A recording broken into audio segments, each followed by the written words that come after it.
Conocido por muchas personas aquí, principalmente por compañeros de Burgos que me han dicho un pajarillo que hiciste voluntariado por allí, ¿verdad? Bueno, pues además de esa parte tan humana y tan de implicación, pues es doctor en Teología y colaborador asistente de la Facultad de Teología de la Universidad Pontificia de Comillas, en el Departamento de Teología Moral y Praxis de la Vida Cristiana. Además, es delegado de los laicos en la Archidiócesis de Madrid. Estudió Arquitectura Técnica en la Universidad Politécnica de Madrid y posteriormente se licenció en Estudios Eclesiásticos en la Universidad del Norte de España, con sede en Burgos. Algo le tocaba por ahí. Obtuvo un máster en Teología Moral en el Instituto Superior de Ciencias Morales de los Redentoristas y su doctorado en Teología en la Universidad Pontificia de Comillas, lugar donde todavía desde 2008-2009 forma parte del claustro. Hay una labor muy importante que está desarrollando y de la que todos y todas nos beneficiamos, ¿no?, por sus aportaciones, y es que es investigador del Instituto Universitario de Estudios sobre Migraciones, miembro de la Cátedra de Refugiados y Migrantes Forzosos. Tiene muchísimas publicaciones muy interesantes sobre temas como moral social, movilidad humana, pobreza y doctrina social de la Iglesia. Es presbítero de la Iglesia Católica y sirve en la comunidad parroquial de Santa Marta de Dios, Santa María, Madre de Dios de Tres Cantos. Pues a mí me pasa algo con los santos siempre. El otro día tuvimos el encuentro diocesano y me pasa algo, se me juntan ahí, perdonad. Bueno, lo voy a decir bien para que quede constancia clara. Santa María, Madre de Dios de Tres Cantos. Le damos un aplauso.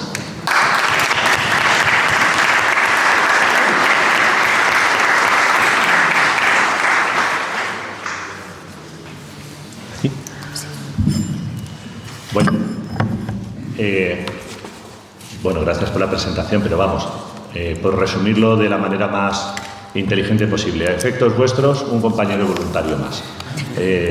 Justo falta eso, que es de las cosas que a mí más me alegran. Estoy acompañando al grupo de voluntariados en cárcel de Cáritas en Soto del Real, que es la cárcel que tenemos en la diócesis. Bueno, y un poco en esa perspectiva está lo que he preparado para vosotros, esta reflexión sobre la esperanza, que por una parte me parece un tema apasionante y que espero que no suene a estereotipos, porque yo creo que debajo de estas palabras hay cosas que nos condicionan el sueño, que nos condicionan la vida, que nos condicionan la forma de entender la existencia. Empiezo por donde quiero plantear el marco, y es que toda la reflexión que hace la teología católica es encarnada y, por tanto, la suma teológica tiene sentido en cuanto nos permite iluminar problemas cotidianos. Para mí esto es muy importante. Lo fue en la facultad, lo fue después en los estudios, y lo que procuro cuando tengo la suerte de ejercer este oficio de la teología es procurar que personas que a lo mejor no conocen nuestras categorías digan, eso también me pasa a mí. Así que voy a ver si lo conseguimos. Para que podamos ubicarnos en la preocupación de la Iglesia, permitidme una metáfora muy tonta, pero que me parece muy interesante. Hace como 20 años o así, me acuerdo, estaban el Madrid y el Barcelona persiguiéndose el uno al otro y pues le sacaban muchos puntos. El caso es que el Madrid empezó a ganar y parecía que lo remontaba. Y faltaban como 5 o 6 partidos, una cosa así. El caso es que en uno de esos partidos perdieron, tuvieron muy mala suerte y perdieron. Y no volvieron a ganar ninguno. Y entonces la reflexión de los comentaristas de aquella época era, ¿pero a qué se debe esto? ¿Es un bajón en el estilo de juego? ¿Es un problema físico? ¿O es un problema de esperanza? Bueno, en cosas que son un poco más serias. Mi amigo Dani perdió a su padre por un cáncer de garganta. En una de las revisiones le dijeron que él ya no podía tragar, así que había que ponerle una senda nasogástrica. Y así fue. El caso es que, lógicamente, pues estaba más débil, cogió una infección, bueno, se complicó todo un poco. Y él construyó una estructura Y esta construcción es un privilegio de la naturaleza humana y una de las razones por las que decimos distinguirnos de los animales y que, por tanto, nos sumerge en lo que llamamos dignidad. Bueno, su construcción fue la siguiente. Bueno, si yo me cuido mucho, a lo mejor consigo que la infección vaya menos. Y si consigo que la infección vaya menos, pues seguro que me vuelven a operar. Una vez operado de la garganta por segunda vez, puedo volver a tragar y puedo volver a mis ilusiones y a mis sueños, que son pues estar con mis nietos y demás. Llegó la revisión de noviembre y el médico le dijo que no le iban a operar. De hecho, nunca había considerado esa opción. No volvió a caminar y falleció a los 4 días. ¿Por qué? ¿Cómo es posible que dejó de comer? O mejor dicho, ¿cómo consiguió sobrevivir hasta la cita médica para que luego fuera ese dictamen el que hiciera de él, el que acelerara su fallecimiento? Y seguro que ya estamos hablando de experiencias que son cercanas a vosotros. Mis padrinos de bautismo, Floren y Mari, pues Mari falleció el Viernes Santo del año 2003 y Floren, que estaba bien, falleció el Jueves Santo. ¿Por qué? Bueno, nos estamos aproximando a una de las estructuras que explican nuestro organismo, nuestra persona, nuestro ser. Parto de una hipótesis, y es que todos tenemos una serie de sistemas, vamos a decir, diseccionables, y otros sistemas que no lo son, pero no significa que no sean antropológicos y, por tanto, universales. Yo tengo un sistema digestivo y si estuviera en Japón y tuviera un accidente y me tuvieran que operar, pues al médico japonés no me podría explicar nada del diagnóstico porque no lo entendería, pero a él le da igual cuál es mi idioma porque el sistema es universal. Así que supongo que me operaría de apendicitis y si lo sabe hacer bien, que seguro que sí, pues me sanaría. Y le da igual cuál es mi idioma porque el sistema es universal. Bueno, pues la antropología presupone que hay una serie de sistemas que también son parte de la persona, pero que no son tan fácilmente diseccionables. Y ahí tendríamos que incorporar mucho: el lenguaje, la ética, la identidad, la esperanza. En definitiva, muchos de los que tú eres capaz de reconocer, porque en el trato y en la atención a las personas que acuden a Cáritas, el problema material es casi lo de menos. El problema es la restauración de todos esos sistemas, o en muchos casos la activación. ¿Cuántas veces no te has desesperado por tener que volver a atender a una persona que su problema no es material? Si fuera material ya lo habríamos resuelto. Es un problema de actitud, es un problema de identidad, es un problema de autoestima, es un problema de esperanza, es un problema de ilusión. Pues todos esos sistemas no diseccionables no son particulares, no son culturales, sino que son de la persona. Pues lo que vamos a intentar en este rato es tratar de acercarnos a cómo la Iglesia ilumina la comprensión de esos sistemas. Hay muchas comprensiones, las ha habido a lo largo de la historia, pero es posible que en la tradición católica podamos encontrar una respuesta espiritual muy importante a la razón por la que el padre de Dani falleció, por la que el Madrid aquel no volvió a ganar partidos, o por la que nosotros en ocasiones sabemos que estamos en no la mejor versión nuestra. Bueno, antes de eso, solo un breve escarceo por un panorama actual al que no le voy a dedicar ningún tiempo, A esto le voy a dedicar muy poquito, porque es verdad que estamos en una cultura compleja. Todas las culturas tienen una explicación del amor, de la amistad, de la esperanza, y en la nuestra, respecto a la esperanza, no es de las cosas que tenemos más fortalecida. Pero yo, como esto lo tenemos muy encima de la mesa, no quiero dedicar demasiado tiempo al análisis, solo ofrecer algunas perspectivas, ¿no? Es posible que estemos en un diagnóstico que ha ofrecido el filósofo Han, en una metáfora que ha hecho muy, bueno, que está teniendo recorrido y que yo creo que está bien, ¿no? Nos describe como la sociedad cansada. Bueno, todas las culturas han tenido desafíos, retos, dificultades. La nuestra no es de las peores, Nuestros abuelos tuvieron que vivir una guerra civil.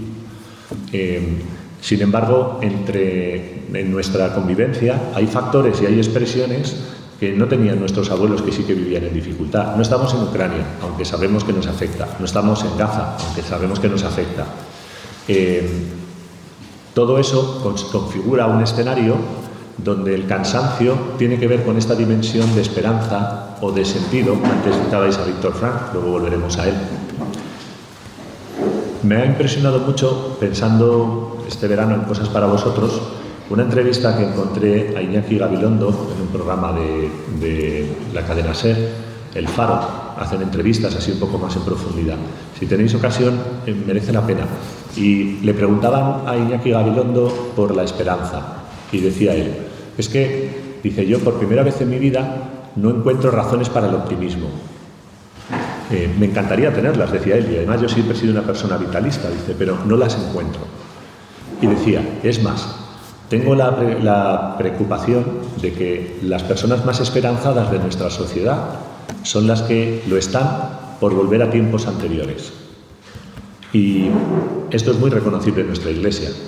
Hay una sensibilidad que reclama volver a tiempos en la esperanza, en el sueño, en el optimismo, y vamos a empezar a distinguir esas dos palabras. No es lo mismo optimismo que esperanza, y de hecho yo de forma desafiante os propongo que abandonemos el optimismo. De hecho, decía un amigo hablando sobre este encuentro que íbamos a tener, dice, bueno, ya sabes tú que el pesimista es un optimista bien informado. Bueno, yo no quisiera caer en tanto, pero sí que me parece que la palabra optimismo nos puede conducir a la frustración, y que la Iglesia nunca ha tenido la inquietud de que seamos muy optimistas, sí esperanzados, pero muy optimistas no. Y de hecho os anticipo que una lectura de los Evangelios, pues no hace falta ser muy intuitivo. Esto es como las películas así un poco malas, ¿no? Es decir, en la segunda escena ya sabes quién es el bueno, quién es el malo, quién va a matar, quién es el que...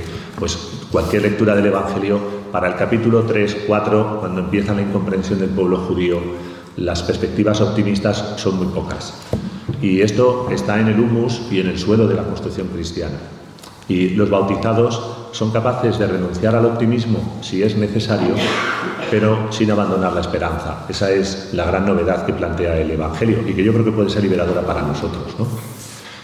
Tenéis un cuadro de Rembrandt, que es uno de mis teólogos de cabecera, aunque no escribiera un solo libro, y que se ambienta en una escena bíblica del Evangelio de Marcos, el capítulo 4, la tempestad calmada.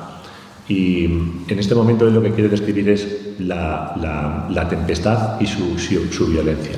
Me ayudó a interpretar este cuadro un amigo mío que es marino y que decía, este Rembrandt o quería decir algo o no tiene ni idea de navegación. Digo, ¿por qué? Dice, porque cualquier marinero que supiera algo habría arriado las velas, decía él, salvo que no le hubiera dado tiempo. Y eso es lo que quiere expresar el texto. Hay una calma, el mar de Galilea, si habéis tenido ocasión de visitar Tierra Santa, tampoco es muy grande, ¿eh? Es como el pantano del Ebro cuando llueve. Lo que pasa es que como son tan grandilocuentes, pues le llaman mar a cualquier cosa. Y sí que parece que geográficamente es posible que se den estas tormentas súbitas.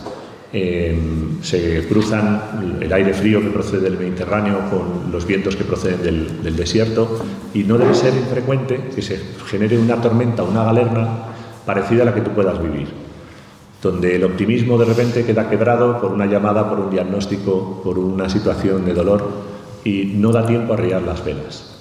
Pero decía mi amigo el marino, dice, lo que no le perdono a este Rembrandt es que le haya puesto el mástil del Juan Sebastián Elcano a una chalupa de pesca. Dice, eso sí que no tiene un pase. Y bueno, aquí sí que pude yo iluminarle algo, digo, salvo que quiera expresar que no hay construcción humana que sea capaz de soportar las tormentas que nos pueden venir.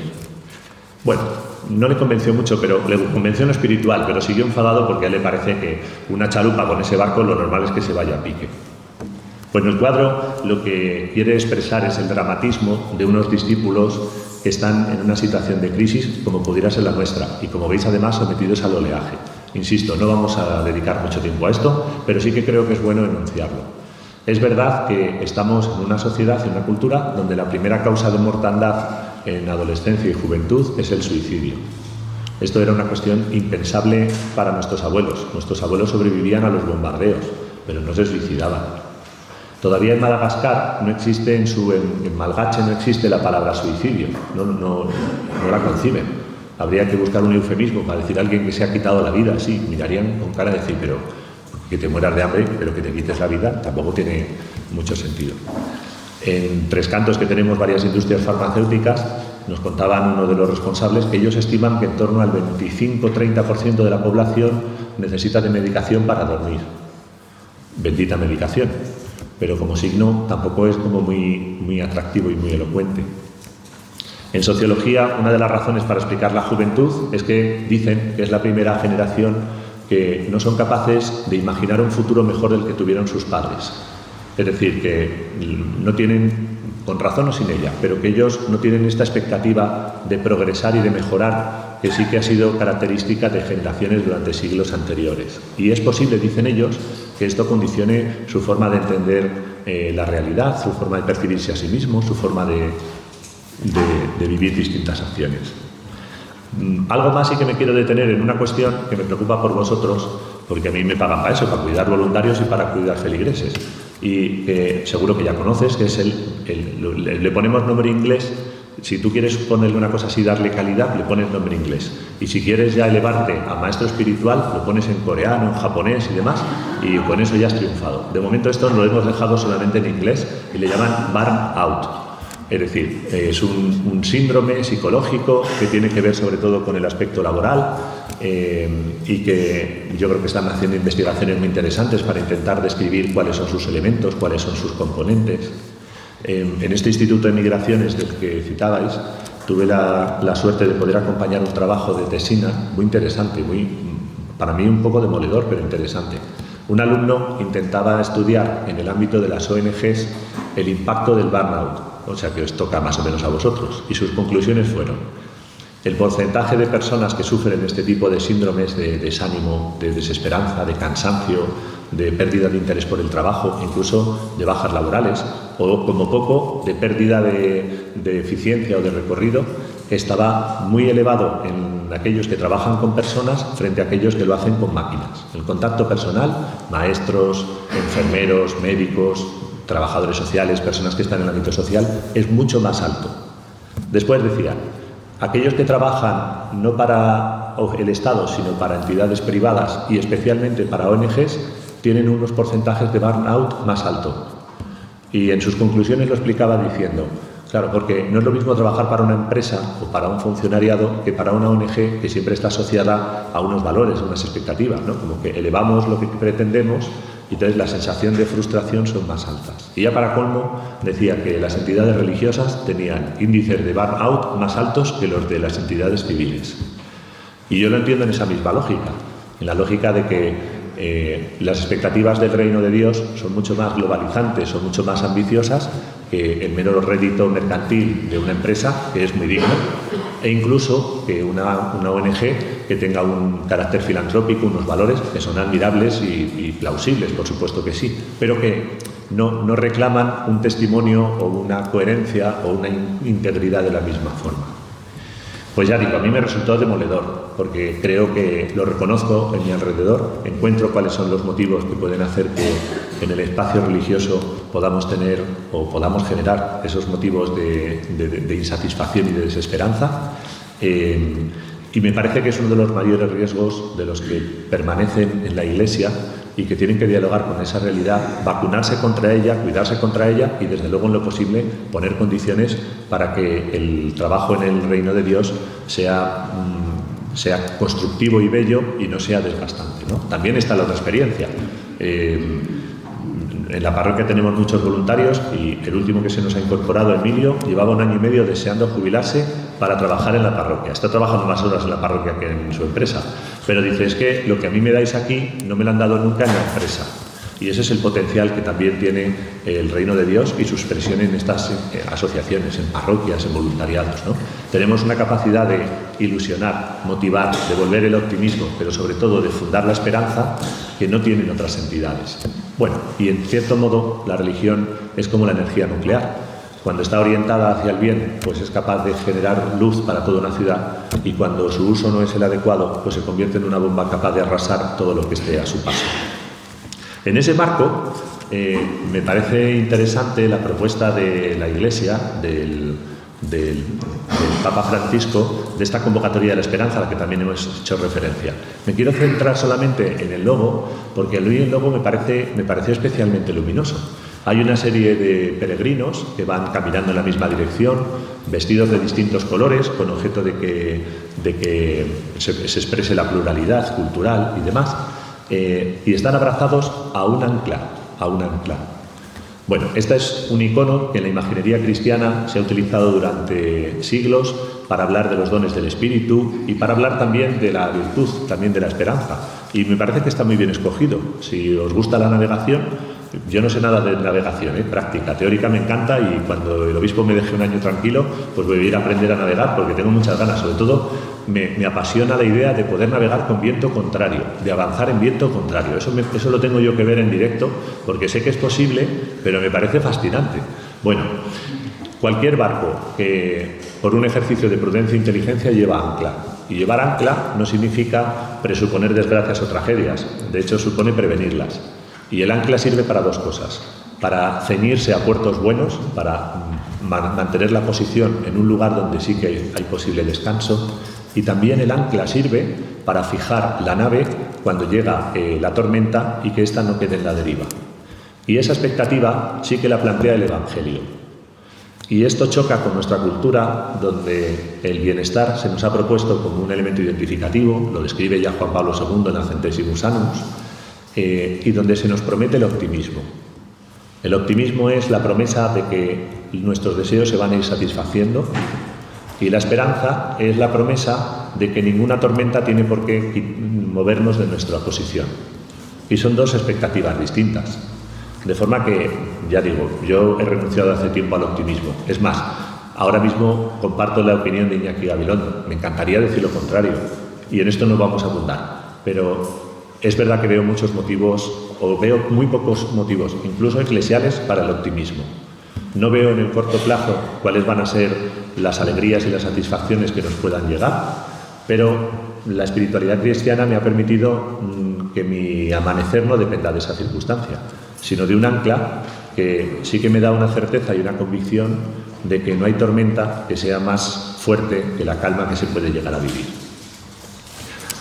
No vamos a analizar más tristezas, que seguro que tenemos muchas, y si no, pues ponéis la radio esta tarde al volver y tenéis una sobredosis de noticias. Cuidado con esto, yo ya he puesto de penitencia a varias personas que dejen de ver la televisión, que solo escuchen radio en las noticias, porque además, claro, si te pone la noticia en bucle, y entonces tú dices, llevo una hora escuchando un telediario, las ideas que me han transmitido no pasan de 6, pero claro, como me la están poniendo así en bucle, pues algo, necesito, es algo totalmente transformado, ¿no? Bueno, ¿por qué necesitamos de esperanza? ¿Por qué no podemos renunciar a ella? ¿Por qué no podemos vivir en el presentismo? ¿Por qué un joven en lugar de suicidarse no se conforma con lo que hay? Punto. Porque no es posible. Vamos a hacer un mínimo recorrido por entender que no podemos desprendernos de la esperanza, como no podemos hacerlo de los hígados y no podemos hacerlo del páncreas. Podemos hacerlo del bazo con algunos remiendos y podemos hasta prescindir de un riñón, pero no podemos prescindir de los dos, no damos para tanto. Pues es más difícil prescindir de la esperanza que hacerlo de un riñón, básicamente. Bueno, un mínimo recorrido para que podamos entender algunas claves de nuestra antropología. Estas imágenes son de unas grutas que están en Indonesia, parece ser las más antiguas de las que se disponen. Solo se pueden ver en tiempos de verano porque luego con las lluvias pues quedan las cuevas inundadas, ¿no? Y aquí tenéis un fotógrafo que ha conseguido fotografiarlas, y hay que ser coqueto, porque ya quisieras tú que tu hijo pequeño pintara así. Se ha buscado el trazo gordo para marcar los bordes, ha cogido trazos curvos para dar una forma, ¿no? Dicho esto, un poco que comparar con las nuestras de Altamira, con la Capilla Sixtina. Aquí se utilizaron hasta las curvas de las montañas, ¿no? de las rocas. Bueno, entonces surge la pregunta. Había una academia de pintores rupestres en la zona de Georgia y desde ahí se fueron diseminando por los distintos lugares del mundo. A cuento de que hay una cabeza de Homo sapiens que le da por empezar a pintar cosas. ¿Para qué? ¿Qué necesidad tienes de esto? Si es una pérdida de tiempo. Para transmitir un conocimiento, para expresar una emoción, ¿para qué? ¿Por qué? Por cierto, ¿por qué tu mascota no pinta en la pared y tu hijo sí te lo enseña como si fuera una obra de arte y te ha fastidiado toda la segunda mano de pintura, ¿no? ¿Por qué razón? ¿Por qué? ¿Qué pasa en las cabezas de los homínidos para que lo sean? Si encontramos un yacimiento y hay pinturas, eso ya no son orangutanes, son homínidos. ¿Por qué? ¿Qué hay en esa cabeza para que eso sea necesario? Más complejo aún. Este es una imagen que a mí me sobrecogió, es de un yacimiento arqueológico en este caso en la zona de Georgia, en Dmanisi, y se encontraron un cráneo desdentado. Que dirás tú, ¿y esto qué mérito tiene? Pues le habrán caído los dientes. No, esta persona murió sin dientes, porque de hecho en el estudio forense los alveolos de las mandíbulas están cerrados. O sea que esta persona murió ya sin alveolos, sin sangrar la mandíbula. Y la pregunta es, ¿y este cómo sobrevivió? ¿Cómo lo hizo? En aquellos momentos en los que la dieta era pues carne, hierbas, raíces duras, pues los que se dedican a este estudio dan por hecho que la única forma de entender su supervivencia es porque alguien le masticó la comida, que es una cochinada, por cierto. Pero detrás de esa cochinada la pregunta es, ¿y qué pasa en la cabeza de un Homo sapiens para que, llegado el punto, diga, este no es cualquiera, no lo podemos dejar aquí? Los patos estos que van en bandadas en triángulo, cuando uno se pone enfermo, le dan un beso en la frente y lo dejan a su suerte. ¿Por qué aquí hay un esfuerzo y un interés por mantener a alguien que claramente ya no es útil, ¿no? Ya no es eficiente? Esto está ahí aquí más cerquita a vuestro, de Burgos, ¿no? Como sois también tan grandilocuentes como los judíos con los lagos, pues le ponéis unos nombres así muy hollywoodienses. La Excalibur de Atapuerca. Entonces, bueno, pues una pieza de cuarcita roja que se encuentra en las excavaciones de Atapuerca, que no pinta nada ahí, que no es de la zona, que está muy tallada y que también plantea la pregunta, ¿a cuenta de que en un depósito de cadáveres se arroja esta piedra? ¿Se les cayó? Y con lo difícil que es tener una de estas, ¿no volvieron a por ella? ¿O querían transmitir algo de carácter trascendente? Pues parece que es eso. A todo esto, si habéis ido al Museo de la Humanidad, estamos hablando de perfiles de esta naturaleza, que también habéis puesto nombre de Miguelón, así como para que sea atractivo por el pobre Indurain. O sea que el que pinta las paredes y el que mastica la comida para otros y el que tiene cuarcitas rojas es de este palo, ¿eh? No os penséis que es una cosa mucho más evolucionada. Esto si lo ves en el autobús no te sientas muy cerca. Pero ya son homínidos. Bueno, la diferencia entre Miguelón y nosotros es que la frente la tiene más chata, porque en la evolución el cerebro se ha ido ampliando para albergar una zona que los neurocirujanos los reconocen como el prefrontal y donde deben estar albergadas funciones superiores que no tienen el resto de los animales. Bueno, pues nuestro problema con la esperanza es de prefrontal. Hay alternativas, ¿eh? Yo en la parroquia a los jóvenes les digo a veces que digo, ten cuidado, porque con tanto reggaetón, si ves tú que la frente se va para atrás, pon pie en pared, ¿eh? Porque esto también es, sí, déjate, que empieza uno a perder facultades, quedaos con esta palabra, perdemos facultades de carácter simbólico. En el fondo, nuestra gran distancia entre los animales y los seres humanos es nuestra facultad simbólica. Y la esperanza es la lectura simbólica del futuro. Y no podemos no tenerla. Tu perro no sabe qué es el futuro, no sabe que va a haber crisis, no sabe que viene un invierno. El perro no sabe que se va a morir, el niño sí. Un niño de 4 años ya tiene capacidad de tener expectativa de futuro. Y no puede dejar de evaluarlo. De forma que es connatural a la persona el hecho de que tenga una lectura de futuro que requiere una evaluación, aunque solo sea por supervivencia. De manera que estamos hablando de cosas que nos distinguen de los animales, que hacen que nuestra frente esté más para adelante o que esté un poquito más para detrás. Así que ya digo, si veis a un adolescente que le empieza a salir pelo y la frente para atrás, pues hay que trabajar simbólicamente con él, porque está haciendo pasos atrás en la evolución. Yo esto lo digo medio en serio, medio en broma, pero es un problemón, porque la educación que estamos otorgando a nuestros jóvenes ya no es simbólica, es virtual. Jugar al Fortnite y estas cosas está muy bien porque recrea un escenario que parece real, eso es virtual. El juego simbólico es convertir un palito en un fusil, un árbol en un castillo y convertir 4 hierbas en unas comiditas. Y eso es un ejercicio que desarrolla y capacita para lecturas simbólicas. De forma que hay una conexión entre falta de desarrollo simbólico y falta de esperanza. Porque al final, en el ámbito de la cocina, pues unos huevos fritos los hace cualquiera. El artista es el que le dan 3 o 4 cosas y con eso es capaz de anticiparse al futuro y prever simbólicamente cuál es el plato que puede elaborar. Bueno, esto nos hemos puesto ahora de acuerdo en aplaudirlo en Masterchef y entonces pues le ponen hasta pruebas de estas, les van quitando cositas y a ver qué sois capaces de hacer con esto. Y simbólicamente tienen que anticiparse al futuro. Y de una forma optimista, si no directamente bajarían los brazos y dirían, me retiro. Bueno, pues hay un arte y hay una gestión de la esperanza, hay un proceso educativo de la esperanza. Y este proceso educativo yo no lo dilataría a encontrarse con las grandes crisis y con las grandes tormentas descritas por el capítulo 4 de Marcos. Esperar a que vengan las situaciones de dolor y de dificultad para que uno tenga que articular razones para el optimismo y razones para la esperanza, que son distintas, pues yo creo que es hacer flaco favor en la educación.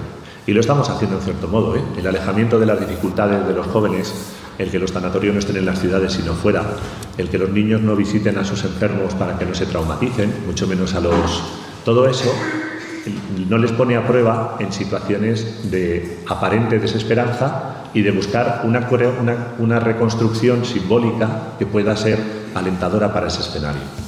Recordad cuando la pandemia que había informes muy interesantes que planteaban la dificultad de nuestros niños porque no iban al parque, como estaban metidos en casa, con lo cual tenían un sistema inmunitario peor, porque los niños necesitan exponerse a los virus y tú con ellos a través de las guarderías para hacer el sistema inmunitario más capaz. De la misma forma, imaginaos un sistema educativo donde decidiéramos que poner el corazón a 120 es una cosa muy antigua, así que es mejor que los chicos no hagan deporte o que hagan deporte de baja intensidad. El día que quieran salir a correr 1 kilómetro, se morirían. Pues de la misma forma es posible que estemos contribuyendo indirectamente y a veces inconscientemente a escenarios donde en pequeñas dosis no hay que trabajar la frustración, la negatividad, las razones para el pesimismo y provocar que haya escenarios de reconstrucción simbólica para el optimismo y para la esperanza. Bueno, esto sería una cuestión y un debate muy largo con el mundo educativo. Estoy en un plano, digamos, más antropológico. Ahora entraremos en cuál es la novedad del Evangelio en este punto, ¿no? Solamente un mínimo recorrido por esta cuestión, ¿no? Hay símbolos de toda naturaleza. Hay símbolos que son solo informativos y que los niños tienen que aprender. Hay símbolos que son colectivos y de tradición, que no son señales, sino que son banderas y que también hay que aprender a leer. Hay símbolos que nos recuerdan a personas que no están aquí presentes, pero que a través de lo material podemos reconocerlas. Todos lleváis un anillo, un collar, una pulsera que os recuerda a vuestro hijo, a vuestro esposo, a vuestra esposa, a vuestra madre. La podéis ver esta tarde, pero lleváis un símbolo porque os agrada tenerlos presentes cuando no están físicamente, ¿no? En un estado más elaborado de esa simbología podemos hablar de símbolos que nos remiten a personas que ya no están. ¿Y qué precio tiene una medalla de latón medio oxidada, pero que era de tu bisabuela, que te la transmitió tu abuela? ¿Cuánto estarías dispuesto a pagar por ella? Pues nada. Y ese símbolo ni siquiera remite a alguien presente, sino algo que ya no está, algo que trasciende. Bueno, y en esa lógica nos podemos acercar hacia la fe, porque también nosotros tenemos símbolos que trascienden, los llamamos sacramentos. De forma que cuando estamos hablando de esperanza, de simbología, el cristianismo no aporta cuestiones que no estén enraizadas en esa estructura. Lo que hace, como siempre, la espiritualidad cristiana es devolver a la revelación de Dios a lo que la persona es. Y lo que estamos haciendo en el fondo es la preocupación de Juan Pablo II, la expresó en su primera encíclica, Redemptor Hominis, cuando decía que el gran problema posterior al Concilio Vaticano II es no poner en diálogo el antropocentrismo y el teocentrismo. Bueno, lo que estamos intentando es no partir de las categorías bíblicas de Santo Tomás y demás, que ahora vamos a ir a ellas, sino entender que estamos hablando de cosas muy serias que le tienen que interesar a cualquier persona y, por cierto, que seguro, en la experiencia que yo tengo y seguro que es menor que la tuya, estamos hablando de las razones que condicionan una integración plena del migrante o no. Estamos hablando de aquello que permite que una persona sea capaz de salir de una adicción o no, de que una familia pueda salir de una situación de ruptura o no, o que un joven que ha nacido en un contexto agresivo y hostil pueda construir una vida bella o tenga que estar condicionado para siempre por estas circunstancias, ¿no? En estas estructuras simbólicas es donde está nuestra identidad, es donde está nuestro futuro, es donde está lo que somos, donde está nuestra biografía, donde está, dice Víctor Frank, sentido. Bueno, esta es una palabra que a mí me parece muy necesaria. Luego os voy a proponer un texto para el rato en grupos que precisamente procede El hombre en busca de sentido, de Víctor Frank. Seguro que ya lo habéis leído, pero si hace tiempo que no lo leéis, leedlo ahora, porque en cierto modo hasta los 40 no se está en Auschwitz. No digo que tu casa sea Auschwitz, ni mucho menos, pero que a los 40 ya uno tiene que renunciar, se cierra el embudo de posibilidades, uno ya ve que su escenario va a ser este, que su familia va a ser esta, con lo bueno y con lo malo que tiene, y la sensación de, esta sensación efímera de poder elegir nuestra vida, de poder ser lo que deseemos y demás, por fin, gracias a Dios, se va aterrizando en un entorno más realista. Y en esta limitación es donde surge la pregunta: ¿cuál es el sentido, el significado que quiero otorgar a lo que vivo?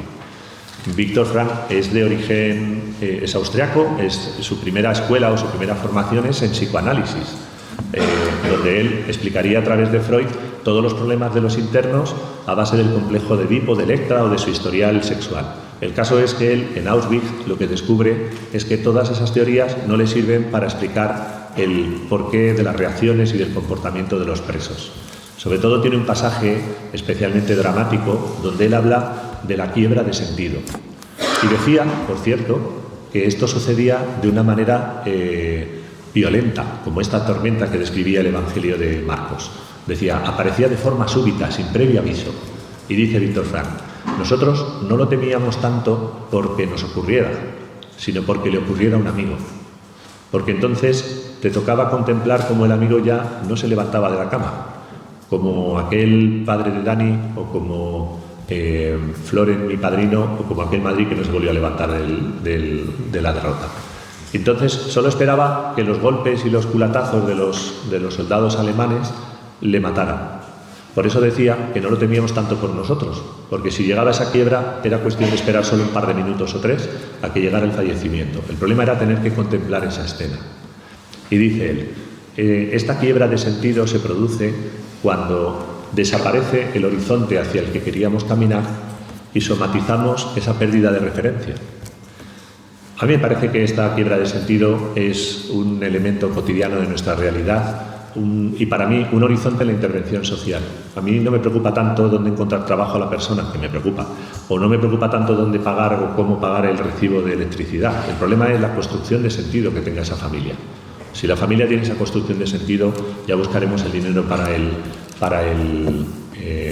recibo, para la ayuda que sea necesaria. El problema es que no podemos apoyar una intervención social donde no hay estructura de sentido.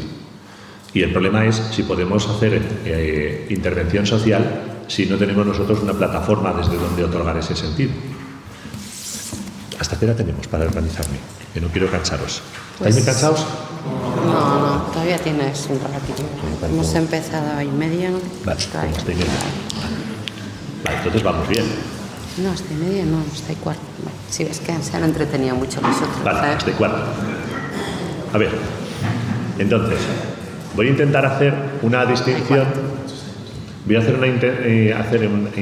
intentar hacer una distinción entre el optimismo y la esperanza. Y este verano le he dado muchas vueltas y me ha salido esto, a ver si a ti te convence. El murciélago es un animal dotado de una capacidad extraordinaria, que tiene una capacidad de emitir ondas que le permiten localizar dónde están las esquinas, dónde están los elementos, y esas ondas vuelven a él de manera que puede hacerse un mapa sin necesidad de luz. Y bueno, pues nosotros, los militares con tecnología están intentando reproducir estas capacidades, ¿no? Emitir ondas, esto es el sonar de los barcos, estas cosas, ¿no? Pero tiene una dinámica que es, el origen de la onda es personal y la recepción es personal. Lanzamos algo que rebota. Bueno, me parece que es una metáfora interesante para distinguir el optimismo de la esperanza. El optimismo es un sonar. Es algo que nace de nosotros, de nuestra experiencia, de nuestro conocimiento, de nuestra expectativa y que vuelve a nosotros. Y esto es muy meritorio, ¿eh? De forma que cuanto más tiempo seas capaz de ser optimista, seguramente tu sonar funcione mejor. Es decir, cuando uno es niño, el optimismo es más fácil de articular porque el entorno está mucho más protegido y entonces pues lanzas una onda y dices, si esta abuela mía será maja, y te devuelve, es maja, no, majísima, mira qué bien, y encima hace torrijas, que es una maravilla, y este profesor, me puedo fiar de él, lanza así su onda y le devuelve, sí, te va a cuidar mucho y tal. Los adultos nos movemos en un mundo con más esquinas y ya tenemos experiencia de que lanzamos una onda y lo que nos devuelve es, te van a pegar un tiro y además te lo pegan. O lanzamos una onda en otro lugar y decimos, uy, esta persona, mira que yo quiero ser optimista, pero me recuerda a esta otra que ya me traicionó, me temo que me va a traicionar. Y va y te traiciona. Y dices, cachis en la mar, si es que el problema no es que me haya equivocado en el sonar, el problema es que el sonar funciona y ratifica expectativas que no son positivas. Y encima puedo jugar a dos cosas, a construir un mundo que no existe y ser un ingenuo, o la verdad es que con el paso del tiempo las ondas que se devuelven en términos de alegría pues son menores y en algunas culturas peores que en otras. Sin embargo, hay otra imagen que me ha parecido sugerente, que es la de un bosque frondoso, porque los bosques frondosos funcionan con otra naturaleza, son más pasivos, es decir, toda la belleza que generan es porque de forma pasiva reciben el agua, reciben los nutrientes, reciben el sol. Y de hecho, si no llueve o si ponemos las condiciones para que no llueva, pues nos cargamos el bosque, claro, porque es más pasivo, es una actitud más pasiva que la del murciélago. Y de la misma forma, si incendiamos el bosque, pues también nos cargamos toda la belleza, claro, porque no pueden salir corriendo. Es decir, la dinámica de un bosque frondoso es más pasiva. Pero no significa que no sea capaz de regenerar vida. O sea, sonará tres cantos porque este verano hemos tenido un incendio horroroso con una víctima, de la parroquia nuestra 4 casas quemadas y varias 100 familias desalojadas, pero un impacto bastante fuerte. Hicimos con motivo de la Jornada Mundial de la Ecología un paseo por las zonas quemadas, pues por sensibilizarnos, por tomar conciencia. Y bueno, mi sorpresa fue que yo esperaba encontrarme un espacio desolado, que lo estaba, pero no con tanta vida. Ya han salido plantitas, ya han salido brotes, ya han salido florecitas, es admirable. Y de hecho, los que saben de esto dicen que si llueve un poquito y si llueve así sosegado, que vamos a tener, además por el abono del incendio, un campo que va a volver a ser verde, ¿no? Bueno, el optimismo es más activo, la esperanza es más pasiva.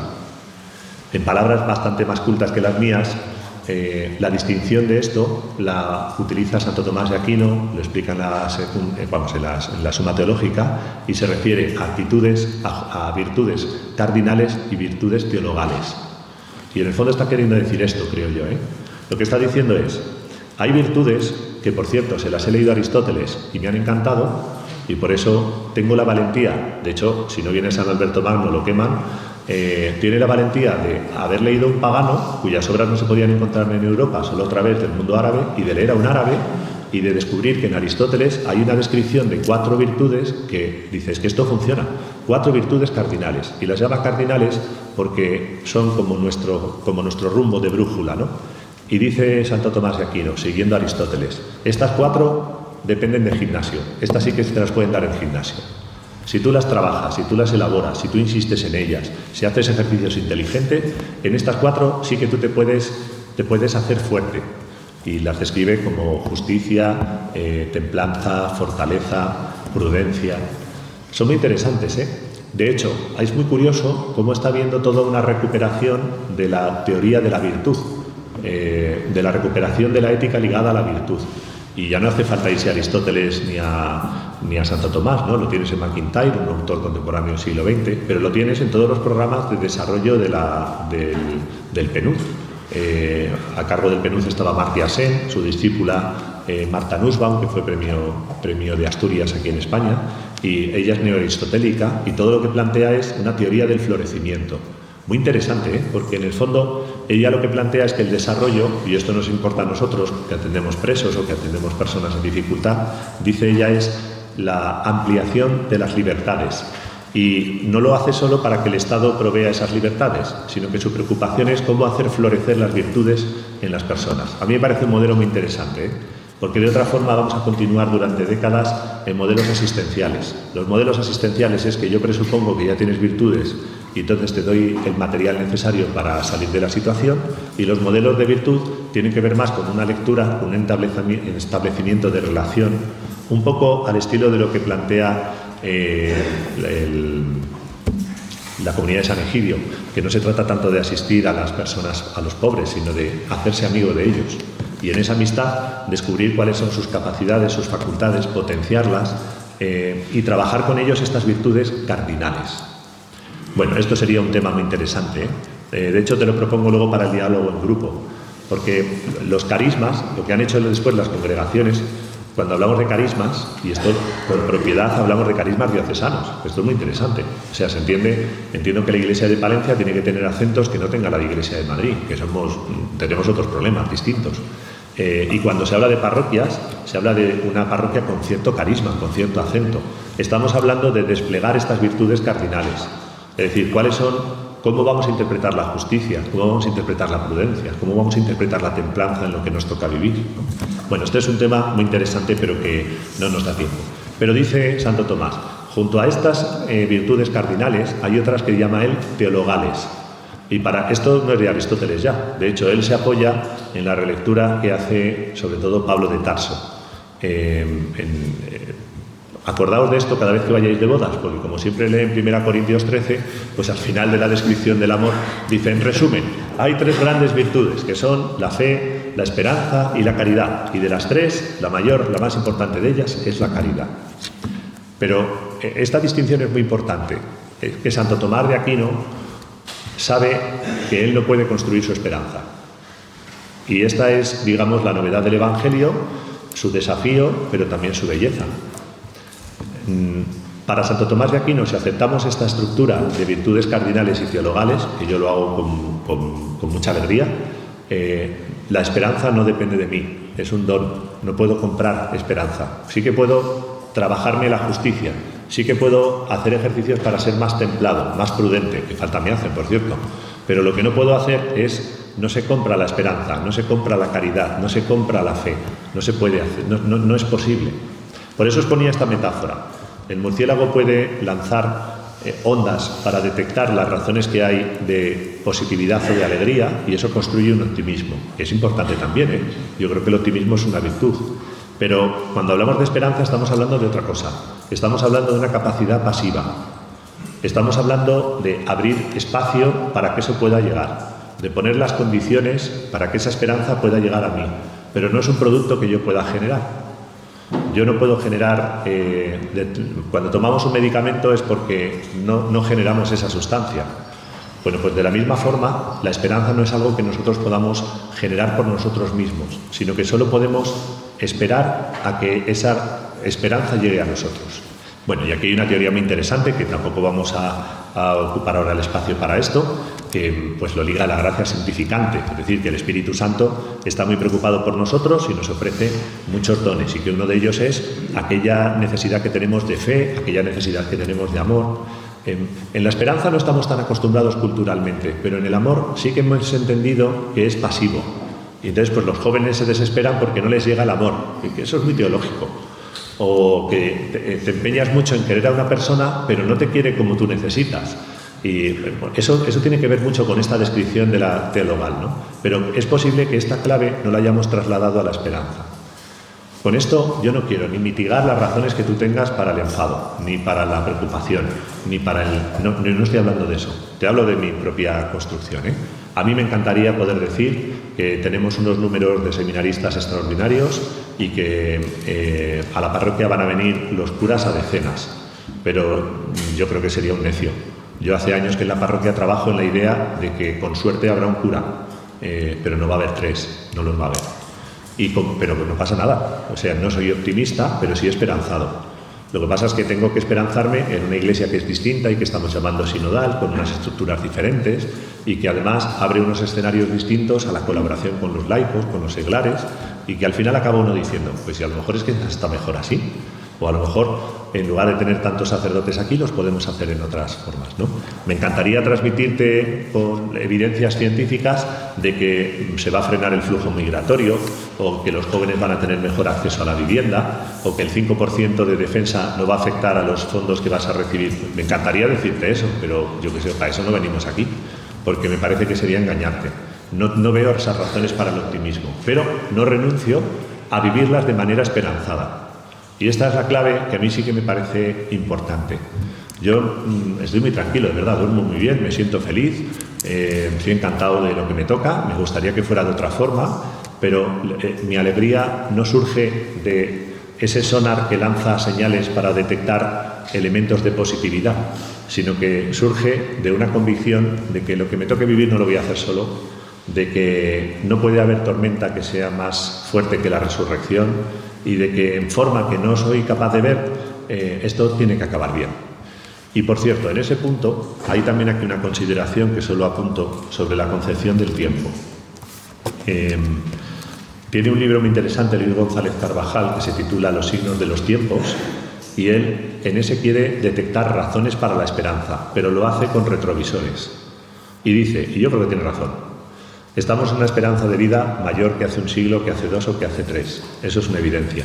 Y yo creo que es un motivo para la esperanza. No para el optimismo, pero sí para la esperanza. Digo no para el optimismo porque eso choca de bruces con los muertos que estamos viendo de niños en Gaza, en Ucrania, en tantos lugares. Pero sí para reconocer que hay corrientes que nos están empujando a un mundo mejor. Señalada también. Sigue habiendo pobreza, pero no es la pobreza de hace 3 siglos. Tenemos todavía pobrezas injustas, pobrezas que no son, y esto no puede ser un argumento para los cristianos, o sea que los pobres están mejor que ahora sirve para tener esperanza, pero no para justificar este mundo, porque ponemos la dignidad en el individuo, no en el colectivo de los pobres. Mientras haya uno solo, reclama nuestro esfuerzo. Pero creo que es verdad que en una mirada en perspectiva se pueden reconocer esas razones. Toda la Sagrada Escritura está escrita con retrovisores. La experiencia de Egipto y del desierto se describe siglos después de que tuviera lugar. La interpretación del exilio se hace siglos después de haber vuelto de Babilonia. Los evangelios se escriben décadas después de que haya muerto Cristo. Y así hay una propuesta cristiana de que la esperanza tenga que ver más con el pasado que con el futuro. Y esto culturalmente es difícil de aceptar, porque lo queremos identificar con el optimismo. El optimismo es una herramienta de futuro, la esperanza es una herramienta para el futuro cuyo apoyo está en el pasado. Y la carta a los hebreos, cuando quiere iluminar de esperanza a todos los creyentes, no les dice, ya veréis cómo van a pasar cosas y va a venir no sé qué, no. Hay una esperanza que es la parusía, pero él se detiene en decir, acordaos de Abraham, acordaos de Ruth, acordaos de Moisés, tened por referencia a todos aquellos que han podido vivir de una forma alegre, bella, y que nos iluminan a nosotros para seguir haciéndolo, aunque no sepamos en qué escenario futuro y aunque tenga pinta de que el escenario no es todo lo optimista que yo quisiera. Vamos a celebrar muy próximamente la fiesta de Todos los Santos. Y esta es una lectura muy sugerente del Papa Francisco, donde vincula de nuevo, por fin, o sea, hace como una relectura de la santidad. Y no lo hace, yo creo que de una forma muy hermosa, porque lo vincula a la plenitud, a la alegría, a la felicidad. Hay un día de la felicidad, no sé si lo sabéis, el 21 de marzo es el Día Internacional de la Felicidad. Yo me lo sé porque es el día que celebran los tricantinos la independencia de Colmenar. Y hay un ranking de felicidad, de países felices. En el número 1 está Finlandia, en el número 2 Noruega, en el número 3 Suecia, en el número 4 creo que es Dinamarca, en el número 5 da igual, no se lo pueden creer nadie. ¿Cómo va a ser Finlandia el país más feliz del mundo?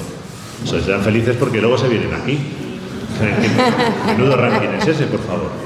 Pero en virtud de que hacéis, claro, en virtud de que hacéis ese ranking, pues porque plantean renta neta, plantean servicios sociales, pero son países donde se están planteando la necesidad de un ministerio de la soledad donde se tiene que denunciar una deshumanización de la vida.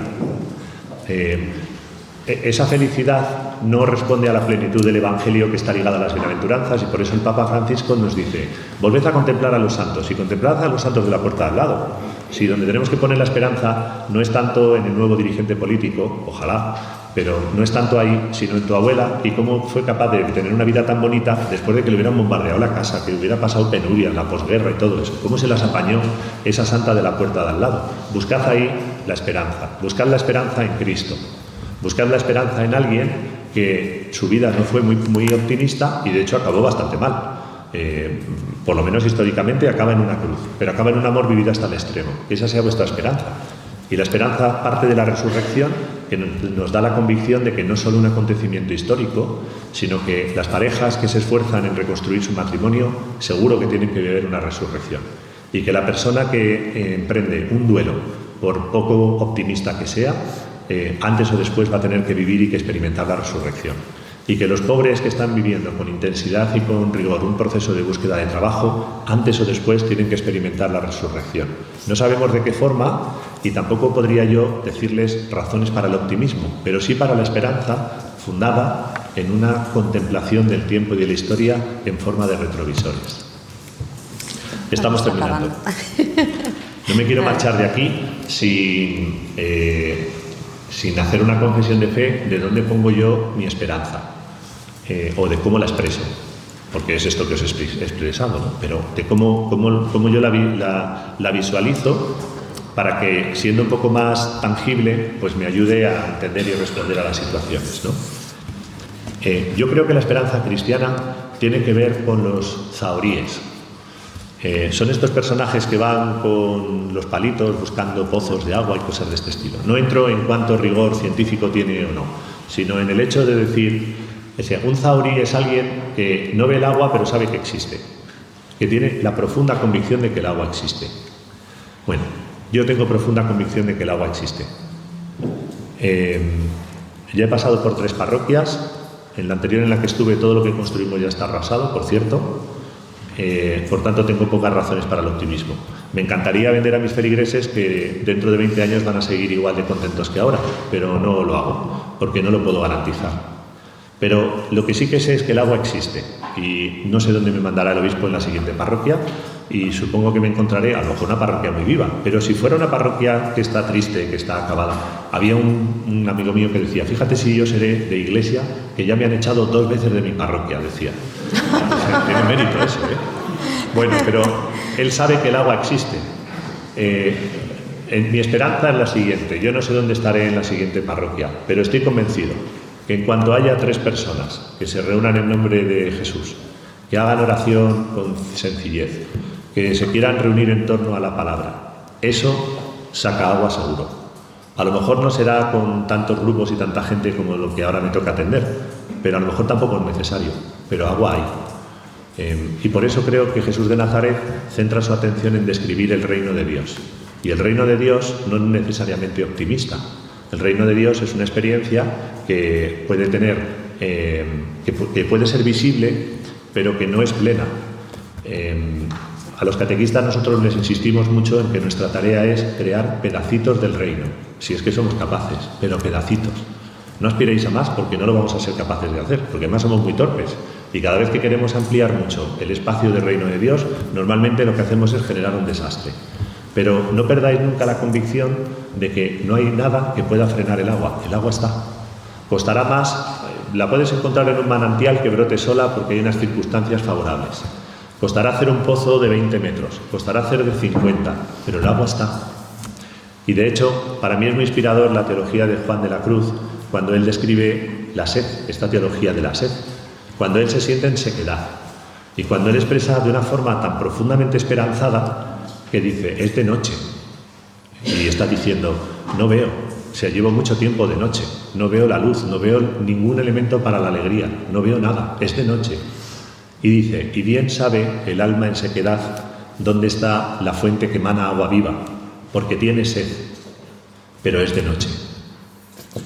Y yo me imagino a Juan de la Cruz como la cierva en busca de agua, en medio de la noche, dando tumbos, sabiendo que la única certeza es que tiene que haber agua por la sed que él siente.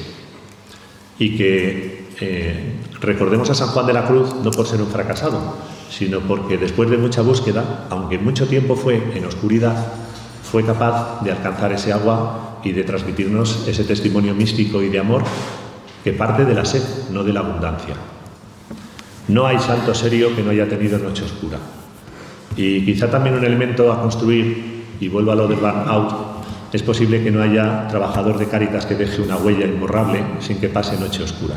Ojalá no sea tu situación, pero si es tu situación, quizá puedas sentir con más intensidad la sed purificadora que nos recuerda por qué nos hicimos voluntarios, por qué optamos por Cáritas, por qué nos metimos en estos líos, y que esa sed siga alumbrando la búsqueda en medio de la noche. Y de no ser así, ojalá también podamos ser nosotros motivos y razón de esperanza para tantas personas que andan buscando razones para el optimismo y que no han conseguido liberarse de esa necesidad cultural. Muchas gracias.